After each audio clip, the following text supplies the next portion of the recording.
Dígame, tú tienes muchas ganas y tú también tienes muchas ganas de intervenir. Sí, dime nomás, le dejamos. ¿Quién tiene el micrófono? ¿Por aquí? ¿Por allá atrás? El que llega primero tira. No, si hay tiempo, yo no tengo problema. Hola, mi nombre es Cecilia, yo soy pediatra también y además de resultarme la charla muy interesante, todos estos conceptos, haciendo un poco contacto con lo que acabas de decir del déficit de atención, que era donde iba mi pregunta. Aquí, bueno, tú has hablado de niños que han tenido malos tratos evidentes, ¿no? Pero estamos en este momento en España con un 10% de la población infantil diagnosticada de síndrome de hiperactividad y desatención, y casi todos medicados, ¿no? Entonces, desde tu experiencia y tus estudios, y bueno, no sé si tenéis estudios de neurotransmisores, de resonancias, de imágenes, o sea, de alguna manera algo científico que apoye lo que todos estamos viendo, ¿no? De que esto es una enfermedad seguramente inventada y que seguramente parte de todo lo que estamos viviendo en la sociedad, la falta de contacto con la naturaleza, el estrés de los padres, la falta de tiempo, la falta de estimulación adecuada, puede ser mucho el origen, ¿no?, de esta enfermedad. Y que también de alguna manera, lo que tú dijiste, ¿no?, la personalidad depende de lo social, ¿no? Y lo social en este momento está fallando por todos los sitios, está haciendo aguas, ¿no? A nivel científico y de la neurociencia, ¿qué nos puedes aportar sobre este tema que igual no es de lo que tú has hablado, ¿no? Pero que realmente sí que es interesantísimo porque la neurociencia, empíricamente teníamos, después, cuando empezamos a trabajar, lo que más nos impactó es que toda la psicopatología infanto-juvenil que habíamos aprendido de los textos, cuya etiología o cuya causa se atribuía generalmente hipotéticamente a temas genéticos o hipotéticamente, digamos, a problemas de químicos, de neurotransmisores, etcétera, y que los tratados de psicopatología infanto-juvenil, el tema de los contextos sociales o de los contextos familiares ni se mencionaban. Lo que nos llamó la atención a nosotros, los primeros años de nuestras prácticas, es que todo eso, esa sintomatología, todos esos síndromes los presentaban los niños que vivían en contextos de malos tratos, ya sea de negligencia, ya sea de abuso físico, ya sea de abuso sexual, etc. Entonces eso fue el primer descubrimiento empírico, ¿no es cierto? Y afortunadamente trabajando en la universidad y con un equipo multidisciplinario en la que nos dio pie para poder interesarnos, ¿no? Y por otro lado nos interesamos en este otro aspecto, ¿no?, que es que los niños bien tratados no tenían nada que ver con los libros de psicopatología. ¿Ah? Es decir, que si hicimos alguna investigación empírica que dieron origen a los libros, el libro El Buen Trato, etc. ¿Se oye más? Perdonadme. Bueno, ¿ya? Se me había ido el micrófono.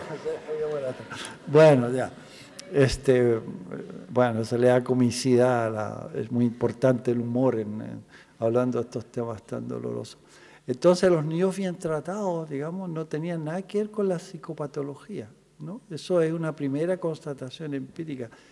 Y lo que nos lleva a todo lo que es el estudio sobre un paradigma que explicara cómo el buen trato favorece el desarrollo sano y el bienestar de los niños, ¿no es cierto?, a partir de una muestra significativa que fue la observación de un grupo de niños que no presentaban patología en relación al grupo de niños nuestros, tratados por nuestro programa en Bélgica, que presentaban todo este polimorfismo sintomático. Entonces, evidentemente, ya teníamos una pista empírica, ¿no? Bueno, y después aparece todo este conocimiento que está en estas investigaciones resumidas, ¿no?, entre otras cosas, los autores que yo nombro, que son mucho más que estos, por supuesto, ¿no?, que muestran justamente toda la investigación neurocientista que muestra que justamente esta psicopatología tiene muchas veces mucho más que ver con los factores contextuales que con los factores endógenos, y que políticamente, digamos, al sistema social y a los adultos, no en general, porque no hay que ¿no? Sino que a los adultos, digamos, que les conviene no modificar, digamos, su forma de funcionar, les conviene esta atribución de la causalidad en los niños y en las niñas, ¿no? Los propios afectados y las propias víctimas, ¿no? Es una opción estética incluso, y ¿por qué no decirlo una opción política, ¿no? ¿no? Decir, poner cara yo no fui y decir que lástima que me salió un niño dañado, ¿no es cierto? Y para no asumir que los contextos interpersonales en el ámbito de la familia, pero en el ámbito social son contextos mórbidos, ¿no? Eso es un tema. El otro tema también ¿no? Porque claro, la tendencia que de repente me pregunta, de repente así cuando estamos con conferencias mucho más conflictivas que esta, ¿no es cierto? Las personas que no les gusta este discurso me dicen, ¿y usted tiene estadística para decir lo que está diciendo? Yo le dije, ¿y usted tiene estadística para mostrar lo contrario? Entonces, yo me voy al carajo y usted se va al carajo y terminamos la discusión, nos vamos juntos al carajo. Porque a ver, el tema de las estadísticas, además, como sabemos hoy día, ¿no es cierto?, no hay cosa más manipulable en la investigación científica que las estadísticas, o sea, ¿no? Y que las estadísticas te demuestran lo que tú quieres demostrar, si no, en la metodología tú puedes hacer lo que tú quieras, ¿no? Entonces lo que nos interesa hoy día es la investigación cualitativa, no cuantitativa. Entonces, claro, cuando los neurocientistas y eso nos hablan, digamos, del fenómeno de la memoria y la atención, y cómo la memoria y la atención depende, ¿no es cierto?, de la estimulación del entorno, y la atención es uno de los recursos, la modulación de la atención es uno de los recursos que tiene el cerebro para digamos, alejarse del sufrimiento, ¿no? Es uno de los recursos, o sea, toda la dialéctica del conocimiento es cuáles son los factores estresores, los que provocan daño, y cuáles son los factores que provocan protección, ¿no? O sea, que provocan, digamos, defensa, ¿no? Entonces ahí hay mucha investigación en todos los ámbitos, ¿no? Neurofisiología, neuropsicología, la neurociencia aplicada, etc. Entonces, uno de los recursos que tiene el cerebro es la modulación de la atención. Y cuando yo te digo esto, no necesito probarlo porque te digo, mírate a ti misma, ¿no? Entonces, en la mañana, cuando tú no quieres echarte a perder el día, tú no focalizas tu atención en lo que está pasando en Filipinas, ¿no? El cerebro te ayuda a desviar la atención para poder hacer que tu vida sea un poquito más vivible, ¿no es cierto? Entonces, la capacidad de desviar la atención es un recurso. Y si tu vida cotidiana está inundada y sobre todo estás en una posición de fragilidad y vulnerabilidad, como pueden estar los niños y las niñas, porque son dependientes del adulto, por supuesto que echan mano a este déficit atencional. Lo que nos complica la vida es que no hay estudios bien hechos que muestran que un 7% del déficit atencional, 7%, ¿no?, del total de déficits atencionales tienen quizás también una explicación, un factor que es de lo que llaman la carga genética, ¿no es cierto? Genes que son un poquito, digamos, que tienen un problema, digamos, la regulación, ¿no?, que se mandan solos, ¿no es cierto?, y que provocan una sensibilidad a la desviar la atención, ¿no? O sea, que mecanismos de autorregulación no están... ¿no? Y eso es interesante también reconocerlo, ¿no? Porque cuando estos enfoques neurocientistas relacionales no niegan la importancia de la genética, pero sí también trabajan en el sentido de demostrar que también el entorno puede producir cambios genéticos, ¿no? Ustedes sabían eso seguramente, ¿no? Entonces, este fenómeno de la epigenesis, ¿no? La epigenesis es un fenómeno muy interesante, para un lado y para el otro, ¿no? Por eso, para un lado negativo, ¿no?, porque puede producir cambios en la genética, ¿no? O sea, una generación puede verse abordado a los niños puede haber contextos, digamos, dañinos, muy dañinos, digamos, y eso se inscribe en la genética y produce un salto importante, pero también por el otro lado, ¿no?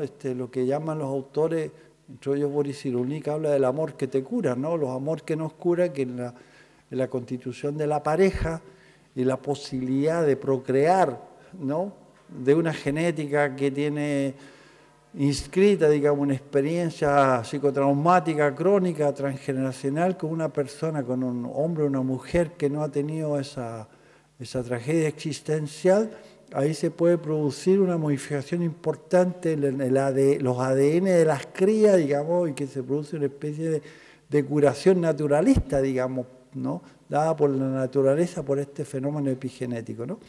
Entonces, ahora, cómo se ha manipulado el tema de la... Claro, tú describes contextos que obligan a los niños a desviar la atención por dos razones, ¿no?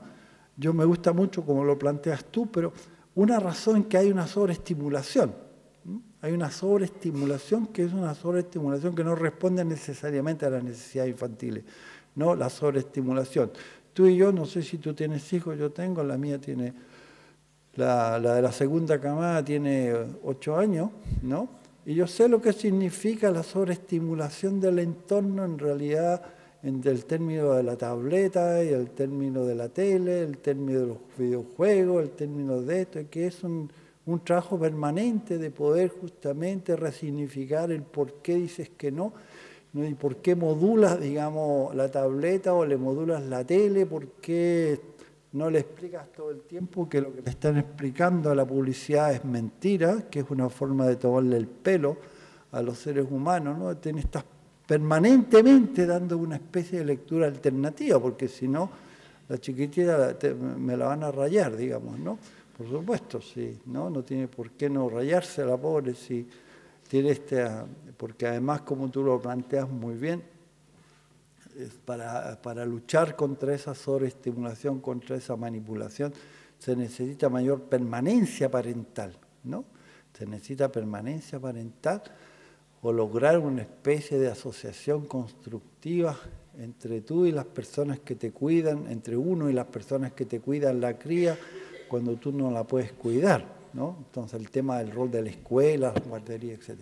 Entonces, bueno, otro mundo es posible si seguimos trabajando todos juntos, si no, no tenemos alternativa que de entregar nuestras crías al sistema y la ideología que las va a destruir, ¿no? Y esto me hace pensar en antropológicamente hablando, cómo antes lo ofrecían a los niños para sacrificio, ¿no? A los niños para calmar a los dioses. Hoy día, digamos, tenemos dos alternativas: o se los ofrecemos al mercado nuestras crías, o hacemos lo necesario para que el mercado no nos canibalice nuestras crías. Y eso es una tarea fundamental, creo yo, ¿no? Que no solamente tiene que ver con el trabajar con otros niños de otras personas. Tú querías intervenir, si no te dejo intervenir me vas a odiar, digamos. Y con eso abordaremos ya esta última pregunta e iremos cerrando. Esta última y cerramos, sí, ahora sí que es verdad.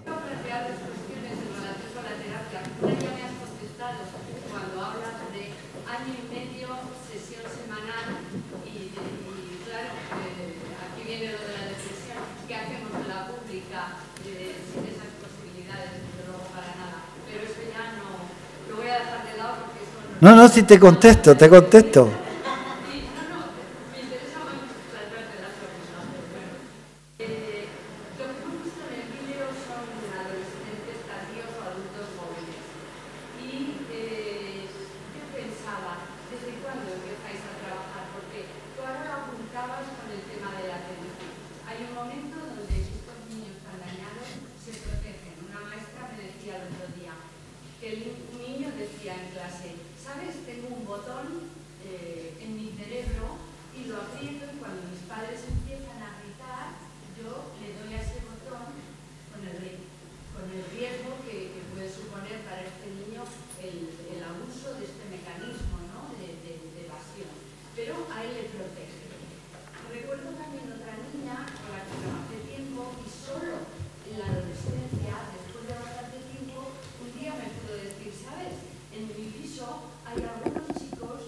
A partir de cuándo un niño de estos tan dañados puede empezar a hacer frente a su historia. En mi experiencia es un poco, yo creo, a partir de la adolescencia, pero me gustaría oírte. Bueno, a ver, voy a ser corto. No se asusten, realmente que no voy a tratar de sintetizar, ¿no? La primero, cuando tú trabajas en la pública, como yo trabajo en la pública, y no, uno hace lo que puede con lo que tiene, ¿no? O sea, lo interesante, el mensaje esperanzador, que gracias a las investigaciones sobre resiliencia, las buenas personas pueden influenciar del cerebro de personas o de niños y de niñas que están organizados por trauma, ¿no? O sea, ¿no? La suerte de conocerte a ti, de ser atendida por ti, aunque la pública no te da posibilidades que verla una vez por mes, pero si tú te transformas en la psicóloga del niño y el niño te vive como, no sé si eres psicóloga o la profesional, ¿sí? Entonces tú tienes, sin saber, tú te has transformado en una tutora en una tutora de su resiliencia, y lo más probable es que tu intervención va a tener un efecto. Pero esto lo que estoy diciendo es lo que llamamos la parte de esperanza, el realismo de la esperanza, ¿no? ¿no? Y esto tiene una corroboración en las investigaciones sobre resiliencia. La buena gentura es un elemento que abre oportunidades, ¿no es cierto? Y eso, ¿no? Eso es fundamental, el buen trato en la interacción, ¿no? El demostrar que hay afectividad hacia el niño y la niña, el demostrar que tú entiendes que no puede darse cuenta de que es afectado, pero tú lo vives como un afectado, que no es justo lo que está viviendo y que ojalá pudieras tú cambiar su situación, pero que no puede, porque no llega, etcétera, etcétera. Todo eso, ese reconocimiento, digamos, le hace al niño sentir que tú lo sientes o a la niña, y entonces eso ya es una experiencia interesantísima, ¿no? Las investigaciones sobre resiliencia muestran que la resiliencia emerge cuando el niño o la niña o la persona víctima, o el niño o la niña víctima no encuentra otras personas que no pertenecen a la misma fenomenología, que le significan afectividad y que le significan que ellos no son los culpables de lo que les está pasando, que ellos son afectados por una situación injusta. Y si es posible, ¿no?, le podemos proporcionar un poquito algo más, como apoyo social, etcétera, etcétera. Esta metodología es una metodología creada de la obligación que tenemos los psicoterapeutas, ¿no?, o los terapeutas, los psicoterapeutas, de crear modelos para poder responder de la mejor forma posible a estos nuevos conocimientos, ¿no? Ahora, el tomar conciencia de su realidad es importante, pero no es lo más importante, ¿no? Voy a tratar de explicarme en pocas palabras. Ahí tenemos que seguir trabajando para buscar modelos más integrales. Lo más importante es la neuroprotección, ¿no? Es decir, la neuroprotección significa, digamos, proporcionar condiciones de vida que no dañen el funcionamiento neuronal, no dañen, ¿no? Porque el tema de comprender tu historia, ¿no es cierto?, tiene que ver, y el comprenderlo de una forma constructiva tiene que ver con los recursos neuronales que tú tienes, ¿no? Entonces, para eso no hay edades, digamos, no hay edades. Lo que sí hay edades es para ser bien tratado, ¿no? Los 3 primeros años de vida son fundamentales, ¿no? Es decir, no hay un determinismo, digamos, total, ¿no? Sí, porque tú has vivido experiencias de malos tratos, los primeros años de vida, todo esto ya se acabó y se cerró. Pero las heridas que se producen por carencia afectiva, por estrés, los primeros años de vida provocan, digamos, un daño en la organización neuronal. Por eso que los autores hablan cada vez más de neuroprotección, ¿no? La necesidad de proteger, ¿no?, estas capacidades neuronales. Entonces, eso es interesante porque, ¿no?, en la integración en nuestras prácticas terapéuticas, ¿no es cierto?, de ese elemento fundamental. Yo podría, después a lo mejor tendremos la oportunidad de otro tipo de seminarios, jornadas para hablar de los componentes del proceso terapéutico, ¿no? Pero para un niño, antes de darle un sentido a su historia, tiene que tener recursos de autorregulación. Fíjate que tú sabes eso, ¿no?, que muchos niños que tú atiendes ni siquiera saben lo que sienten, ¿no?, que no tienen acceso al reconocimiento emocional, ¿no? Lo único que sienten es un malestar generalizado que a veces pueden reconocer como rabia o como miedo, pero hasta a ellos más les llega la cuestión, ¿no?